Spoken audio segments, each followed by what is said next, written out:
Hi you guys, this is Maria, and making those Tootsie Pop spiders was a lot of fun. But now I want to teach you how to make your very own creepy cloth. And all you're going to need is some cheesecloth. You can get this at craft stores. I've bought it by the yard before, or in small packages like this. I got this at the dollar store. And then you're going to need some water, a cup to put some water in, and a bowl, and some tea bags. This is just your regular black tea.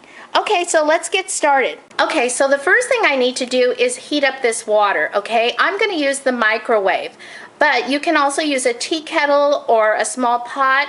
And if you're a kid, you should probably have some adult supervision. In fact, I would say, yes, have some adult supervision because you don't want to burn yourself with that hot water, okay? So I'm going to just pop this in the microwave and just heat that up. Okay, so we have the hot water. Okay, so let's add the tea bags. I'm adding 2 tea bags. You can make it as dark as you want.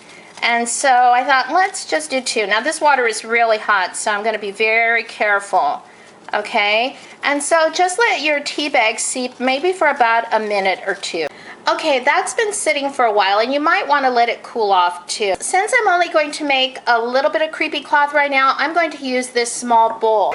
But in the past, when I made a lot of creepy cloth, I used a larger pot, okay?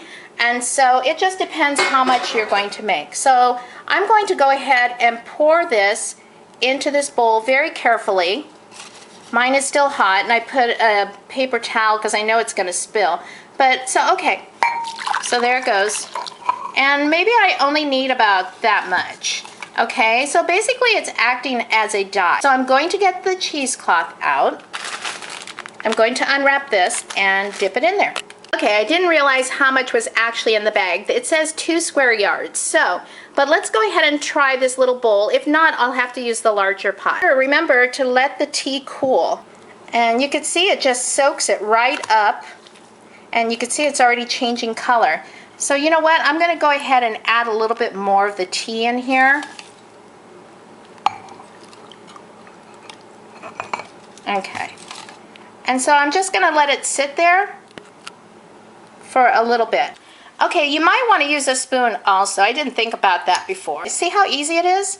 So you're just going to let it sit there for, gosh, as long as you want. Let's go for about 20 minutes. So actually, I left it in for a little bit more than 20 minutes because I got busy doing something else. But what I'm going to do next is to wring the tea out. And you can see all the water has been squeezed out. So next thing I'm going to do is I'm going to take this to the bathroom, and I made a space for it on the shower curtain rod, and I'm going to drape it over and let it dry.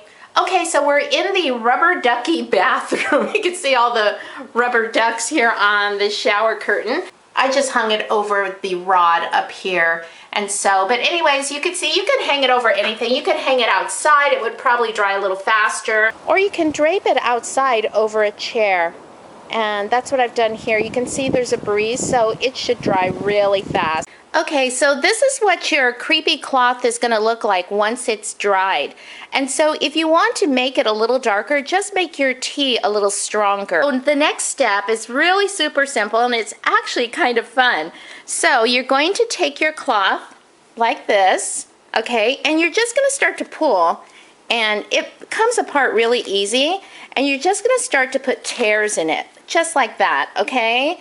And it's a lot of fun. You can have the kids help you rip it up. It helps if you do it when it's draped like over the curtain rod, and so you could see where you're putting all the tears. See, I tore it straight through, but that's okay. And but yeah, leave it hanging on the curtain rod or on the chair and just start ripping it apart. So let me show you how it looks so far. Okay, you can see the tears in it. And so I'm going to go ahead and just keep tearing this, and then I'll be right back. And I went back outside and I draped it over the chair, and it was just easier to do it that way. And so you can see it just comes apart. See how easy that is? And just keep pulling at it. Okay, so I think this is ready. It looks pretty creepy to me.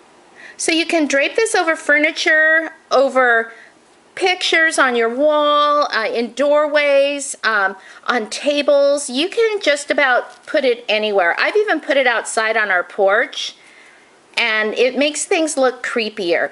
So I'm going to find a special place for this piece right here. Okay, you can see I keep tearing at it. But anyways, I really like that. Look how creepy that is. Let me go find a special place for this. Okay, I found the perfect place to put my creepy cloth, and I went ahead and draped it over this half moon table that I have in my office. And I have my lighted haunted house, and I really love that haunted house, by the way. And so anyways, let me show you. I'm gonna come in a little closer. You can see I plugged in my haunted house. It's daylight, so it's not shining that bright. But you can get an idea how the creepy cloth will look. Doesn't that look great? It's all torn up and shredded. You could even tear it up a little bit more if you wanted to.